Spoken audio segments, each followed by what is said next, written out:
Ready for dictation? Start. देश में अनियमितता के 2 मामलों में सीबीआई की कार्रवाई चर्चा में है, जहां एक मामले में इस केंद्रीय जांच एजेंसी ने वीडियोकॉन समूह के अध्यक्ष वेणुगोपाल धूत को आईसीआईसीआई ऋण मामले में गिरफ्तार किया है, तो वहीं दूसरे मामले में बिहार के पूर्व मुख्यमंत्री लालू प्रसाद यादव और उनके कुछ परिजनों पर सीबीआई ने शिकंजा कसना शुरू कर दिया है। पहले बात वेणुगोपाल धूत से जुड़े मामले की सीधे शब्दों में अगर समझाएं तो धूत की कंपनी ने बैंक से ऋण लिया था और बदले में आईसीआईसीआई बैंक की तत्कालीन सीईओ चंदा कोचर और उनके पति दीपक कोचर को निवेश के जरिए आर्थिक लाभ दिया। 3000 करोड़ रुपए से अधिक के ऋण से जुड़े इस मामले में चंदा कोचर को पहले ही गिरफ्तार कर लिया गया है। अब धूत की गिरफ्तारी से उद्योग जगत के साथ साथ बैंकिंग क्षेत्र में कड़ा संदेश जाएगा। अगर किसी भी प्रकार से रिश्वत देते हुए किसी ने ऋण प्राप्त किया है तो वह सजा का भागी है। वैसे तो आम आदमी को 10 लाख रुपए का ऋण मिलना भी बहुत बड़ी बात है, पर अमीर उद्योगपति बहुत आसानी से बैंक अधिकारियों के साथ मिलीभगत कर अपना काम करा लेते हैं।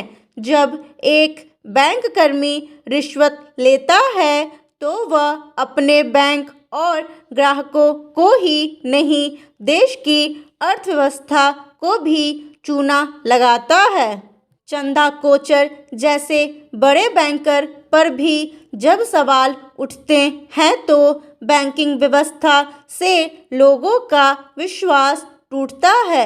जितने दोषी विजय माल्या या नीरव मोदी जैसे कर्जदार उद्यमी हैं, उससे कहीं ज़्यादा दोषी भ्रष्ट बैंकर हैं।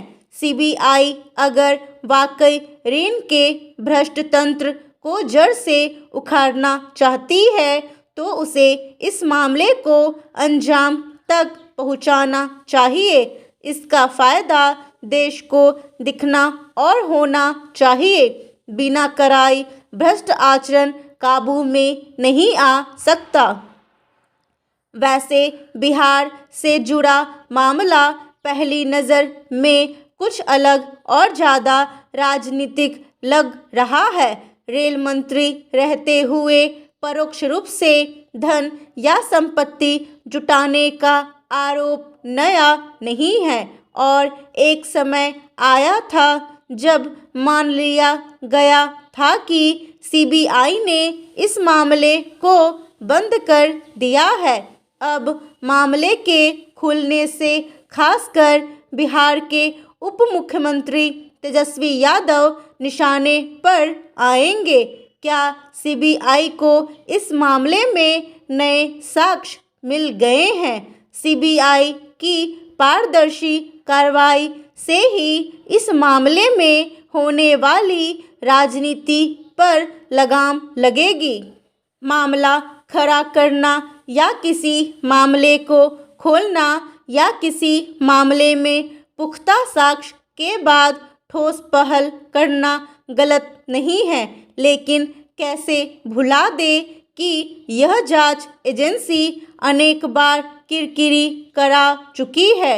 वह अगर कानून के तहत चले और राजनीति या राजनेताओं के आभा मंडल से प्रभावित न हो तो वह निश्चित ही देश की सच्ची सेवा को साकार कर सकती है।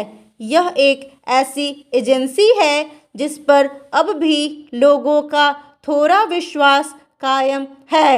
रेल से जुड़े इस मामले में रिश्वत का जो तरीका बताया जा रहा है, क्या वह नया है? ऐसे कितने मामलों में पहले दोषियों को सजा हुई है? किसी दिखावटी कंपनी के जरिए 30 करोड़ की जमीन 5 करोड़ रुपए में ले जाना और फिर कंपनी को 4 लाख शेयरों के हेरफेर से कब्जा लेना, मतलब रिश्वत को ठंडा करके धीरे से जेब में डाल लेने के इस आसान तरीके पर लगाम लगाना सीबीआई के ही वश की बात है। लोग तो यही चाहेंगे कि सियासत नहीं, सही जांच हो और दूध का दूध, पानी का पानी हो जाए।